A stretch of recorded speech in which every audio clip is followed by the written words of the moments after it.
Ya,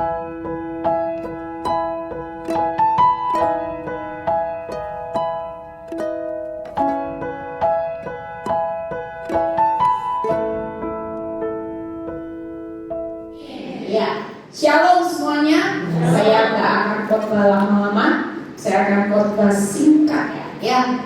Ini sesuatu yang luar biasa. Kita percaya bahwa dalam kehidupan rumah tangga, kehidupan semua itu kita nggak bisa mengendalikan apa yang akan terjadi. Artinya gini, keadaan kita di luar hari ini kita nggak bisa ngatur. Ada orang yang tiba-tiba baik, tiba-tiba dihancurkan badai. Ada yang rumah tangga, keuangan, semua sakit penyakit. Bahkan hari-hari ini kalau saudara dengar, orang sakit itu sehat, tiba-tiba banyak orang yang hari ini karena mungkin stres di masa pandemi. Selama 3 tahun stres. Setelah masa pandemi selesai, orang yang tiba-tiba sehat ya. Berapa hari yang lalu saya dengar seorang ibu yang masih muda tiba-tiba divonis kanker stadium akhir, anaknya masih kecil. Mereka sampai bertanya, kenapa ya kok Tuhan itu izinkan saya mengalami seperti ini? Ada orang yang tiba-tiba bangkrut, orang cinta Tuhan, pelayan Tuhan. Kenapa ya Tuhan izinkan? Tapi kita percaya hari ini yang di luar itu kita tidak bisa mengendalikan. Tapi untuk urusan yang ada di dalam, hari ini pesan saya, yang di luar jangan sampai mengendalikan respon hormat kita sama Tuhan itu juga dikendalikan oleh masalah. Artinya keadaan buruk yang di luar jangan lagi mengendalikan responmu untuk menanam benih, untuk hormat dan takut akan Tuhan. Itu hanya gara-gara masalah. Seberapa banyak orang disakiti pasangan hidup, mertua, ipar, dari orang yang nyakiti hidup kita. Hari ini benih kita salah, benih kita berhenti. Tuhan, gara-gara saya disakiti suami, saya hari ini ikut sakit hati, ikut balas perbuatan suami. Tanpa kita sadari, apa yang kita tabur, kita sedang melukai hatinya Tuhan. Iblis sedang mencuri benih-benih ini di hidup orang benar. Yuk kita lihat pohon Victory terlebih dahulu, karena ini ulang tahunnya Victory, bisa ditayangkan pohon Victory. Saudara kalau lihat pohon ini, ya, saya waktu dapat remah benih itu, saya ingat awal orang yang menggambar pohon Victory ini benar-benar orang yang dipakai Tuhan. Saya nggak minta sketsanya, saya nggak minta bentuk gambarnya, tiba-tiba dia kasih saya gambar ini. Yang saya lihat cuma antara pohon dan akar. Tapi yang paling menarik buat saya adalah pohon. Saya cuma berpikir di Victory nanti bakal akan menjarah buah-buah yang manis, berbuahnya lebat. Itu pikiran saya di awal, karena saya cuma fokus di pohonnya. Yang saya pikir enak ikut Tuhan manise. Tapi saya lupa ada satu tanda yang saudara perhatikan.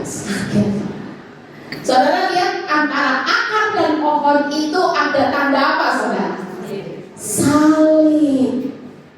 Tanpa saya sadari ketika saya mengalami proses, Tuhan ingatkan saya, Tuhan bilang gini, ingat loh, pohon Victory dari awal Victory berdiri itu tandanya bukan hanya pohon dan akar, tapi di tengah-tengah perjalanan itu ada yang namanya salib. Berarti Tuhan bilang ini, ingat ya Eli, kalau hidupmu berani bayar harga, mati buat dirimu sendiri dan hidup bagi Kristus, engkau rela pikul salib, maka Victory ini akan berbuah lebat, akarnya kuat. Amin. bilang ini, iya ya, saya jadi ibu gembalanya benar-benar disalib, saudara. Disalib secara harga diri, ya. Saya benar-benar disalib, harus dulu yang harus hidupnya kalau jalan kata orang saya gini, sekarang harus belajar untuk merendahkan hati. Kenapa? Karena kalau saya tidak rela untuk bayar harga mati disalib, hari ini buah-buah Victory itu tidak akan berbuah lebat dan tidak banyak orang akan berakar kuat di dalam Tuhan. Amin. Yuk, saya cuma bahas satu ayat ini aja, 2 ayat. Sementara tadi di pesawat saya dapat ayat ini. Amsal 2. Jadi ini di luar tema khotbah ya. Amsal 2 ayat 7 sampai 8. Amsal 2 ayat 7 sampai 8. Ya, saudara perlu percaya hari ini jangan pernah lelah menabur benih hanya karena masalah. Banyak orang berhenti menabur benih kebenaran karena stres, depresi, pusing 7 keliling lihat keadaan yang ada di luar. Hidup bangkrut, toko sepi, jam doa ditidurkan, baca firman ditidurkan, penyembahan ditidurkan, sukacita ditidurkan. Semuanya yang harusnya di masa-masa sukar, ketika kita tetap konsisten menabur benih kebenaran, disitulah kita sedang menanam benih di ladang yang subur. Tangkap saudara. Tapi berapa banyak waktu ladang itu subur, masalahmu banyak, benih yang kau tanam itu semuanya buruk.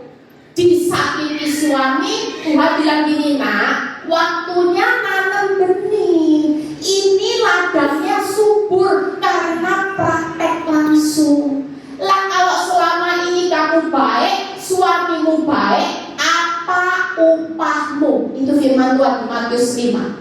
Kalau selama ini engkau diberkati, tokonya rame, makmur jaya, engkau berkata haleluya, pujilah Tuhan, gampang. Tapi justru waktu keadaanmu buruk, tapi engkau tetap konsisten menabur benih-benih kebenaran, senyatanya ini benih yang akan berbuah lebat di ladang yang subur. Jangan berpikir ketika kita mendapat harta karunia Tuhan itu pada saat engkau nyaman. Salah. Justru kalau saudara baca firman, yang ditampung Tuhan didaftarkan itu apa?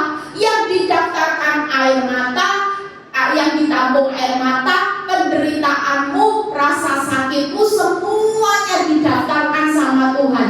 Itu sebabnya yuk hari ini kita percaya, baca ayat ini.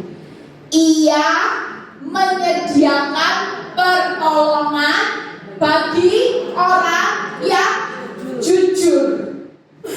Jujur, banyak orang ketika ditipu orang, ya, orang lain yang tidak jujur, respon saudara juga tidak jujur. Orang lain tipu saudara, saudara juga balas tipu orang juga. Orang lain hari itu menfitnah dengan berkata tidak jujur, saudara juga ikut-ikutan kepancing emosi, saudara juga berkata yang tidak jujur tentang orang yang menyakiti hidupmu. Sehingga Tuhan bilang gini, benihnya sama-sama salah. Jujur, kalau kita hari ini digosipin orang, orang berkata tidak jujur atas hidupmu sampai engkau menghadapi masalah, tapi engkau tetap bilang ini tidak apa-apa. Orang lain mau tidak jujur, berkata yang bohong atas hidup saya, sampai hari ini hidup saya susah, tapi aku tetap akan berbuat jujur. Janji Tuhan, Dia sediakan Saudara jangan main-main dengan benih yang kita tanam pada saat engkau mengalami posisi yang benar-benar membuat hidupmu menderita akibat perbuatan orang, akibat keadaan, tapi engkau tetap menabur benih yang benar. Amin. Yang berikutnya, menjadi perisai bagi orang yang tidak bercela lakunya. Jujur kesaksian tadi ya Runi, kalau hari itu dia terus bertindak, kita percaya seringkali seorang istri atau suami kalau disakiti, dikhianati pasangan, itu pasti tidak perilakunya pasti bercela. Tapi yang Tuhan minta hari ini, Tuhan dengan bilang ini, aku akan menjadi perisaimu, pagar perisaimu, sekalipun ada pihak ketiga mau menghancurkan rumah tanggamu akibat perbuatan yang cela lakunya hari ini, membuat rumah tanggamu hancur, membuat usahamu bangkrut. Tapi benih yang kau tanam, jangan sampai engkau ikut kepancing emosi. Jujur, Runi sempat kepancing emosi sehingga perbuatannya juga sempat menjadi celah. Tapi puji Tuhan, setelah Runi sadar, ya setelah dia ikut ibadah di Victory, ikut retreat, dia ambil respon, yaitu melakukan perbuatan yang hari itu dia tidak bercela lakunya. Maka kenapa rumah tangga ini bisa dipulihkan? Karena janji Tuhan, dia tetap akan menjadi perisai. Perisai itu pagar. Hari ini pastikan kalau kita nanam benihnya benar, pagar perlindungan Tuhan itu selalu ada buat orang benar.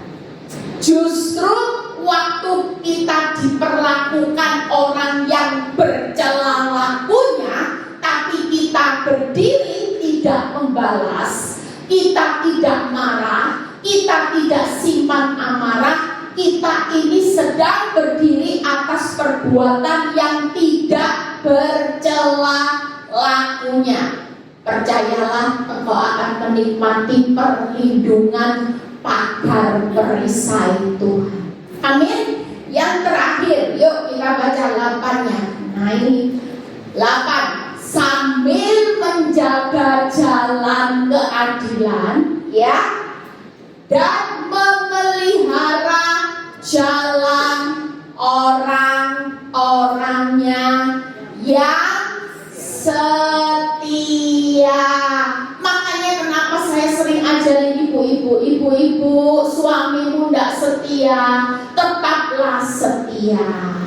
Karena setia itu bukan kepada suamimu yang memang tidak layak, tapi kita setia karena kita mau taat akan kebenaran firman yang berkata, waktu suamimu tidak setia, waktu orang lain tidak setia, tapi kamu tetap setia, maka janjiku, aku akan memelihara jalan hidup orang yang setia. Kalau dipelihara Tuhan, hidupmu makmur gak saudara? Hidupmu aman gak? Pasti.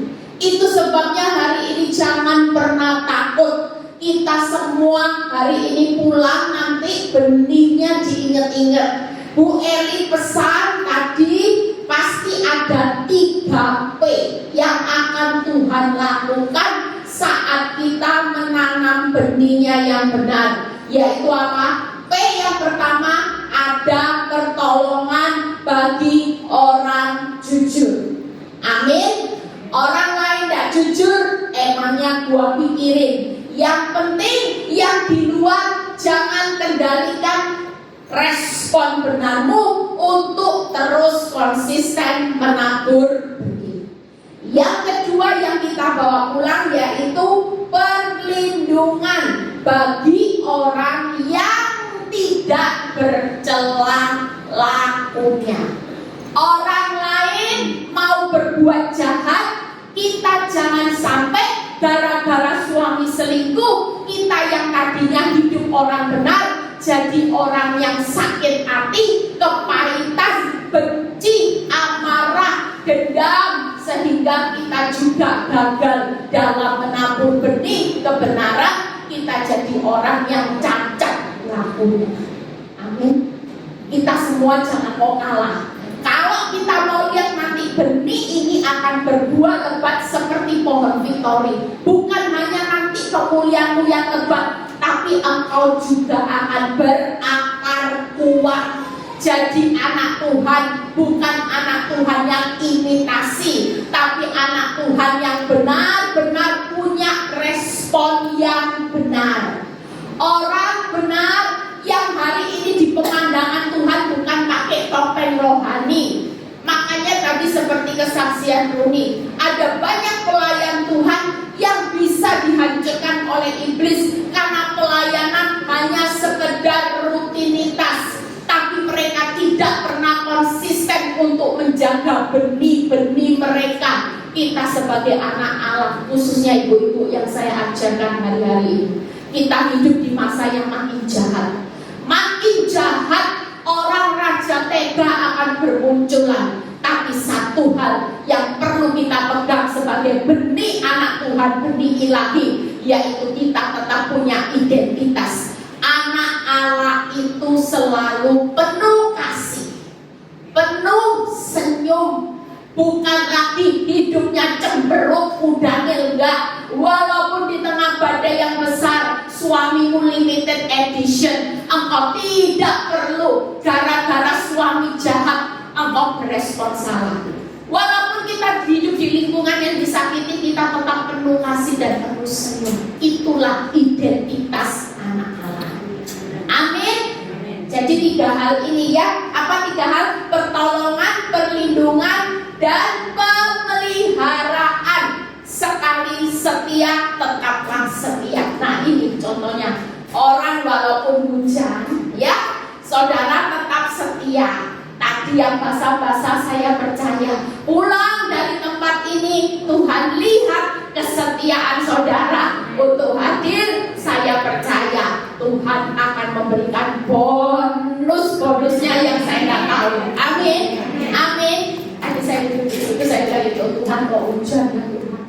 Kok hujan? Tadi sudah dari perjalanan di mobil sama Bu Lina sama Pak Frank dari dalam nama Yesus hujan berhenti gitu ya. Nabi Elia memberhentikan hujan bisa, ini juga berhenti supaya ibadah bisa selesai, bisa lancar. Sampai di sana saya tanya, Frank, sudah 10:30 hujan masih deras. Terus saya duduk di situ, saya bilang, Tuhan, kok masih hujan? Kenapa Tuhan? Biasanya saya kalau minta hujan berhenti itu berhenti loh Tuhan. Wong pergi jalan-jalan aja hujan berhenti, bisa berhenti. Ini kok enggak? Ternyata Tuhan bilang ini, nanti kamu lihat ya, yang datang hari ini itu orang-orang yang setia, sesuai dengan apa yang mereka tabur hari ini. Walaupun hujan, mereka tidak lagi takut.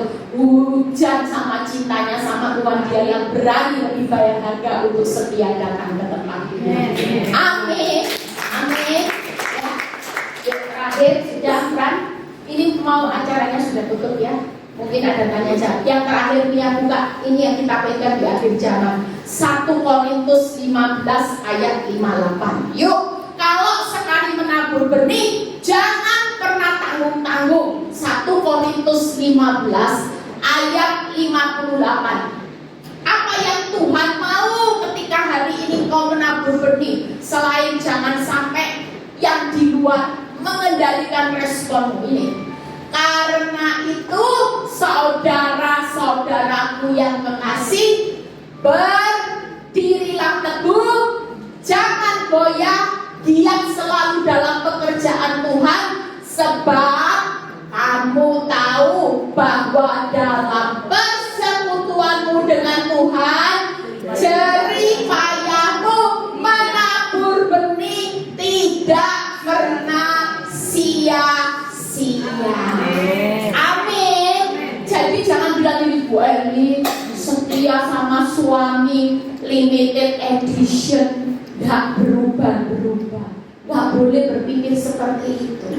Setiap kali Tuhan lihat kok kesetiaanmu, engkau tetap jujur sama pasangan yang limited edition. Perbuatanmu juga mulai hari ini, dulu kalau suami pulang gak bawa uang tapi marah-marah, ngomel, nyacak masakan, saudara langsung responnya apa? Sudah gak bawa uang, makan mending aku masakin, masih resep, cerewet. Nah itu perlu berubah. Kalau firman Tuhan berkata, yuk mulai hari ini mempertahankan untuk menabur benih yang benar, itu harus penuh keteguhan. Walaupun belum dapat hasil Tuhan, aku tidak akan goyah imanku. Aku tetap giat melayani Tuhan.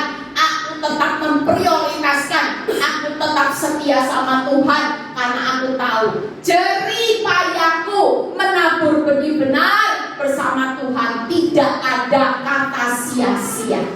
Justru benih ini akan dilipat gandakan, karena inilah ladang yang subur buat saudara dan saya. Tuhan Yesus memberkati. Kiranya kita pulang semua, kita mengambil benih ini dan kita mulai praktek.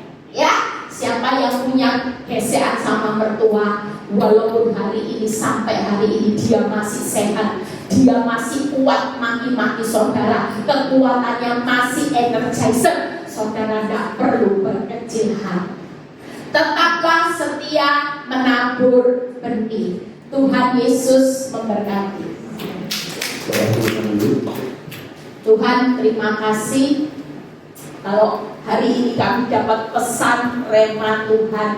Kami percaya Tuhan bahwa pulang dari tempat ini, ulang tahun PD Victory di Bali yang berusia 7 Tuhan, kami percaya pulang kami membawa benih-benih di mana kami tidak akan pernah goyah. Kami tidak akan pernah Tuhan hari ini berkecil hati, tapi kami akan setia untuk menabur benih ini dalam segala keadaan.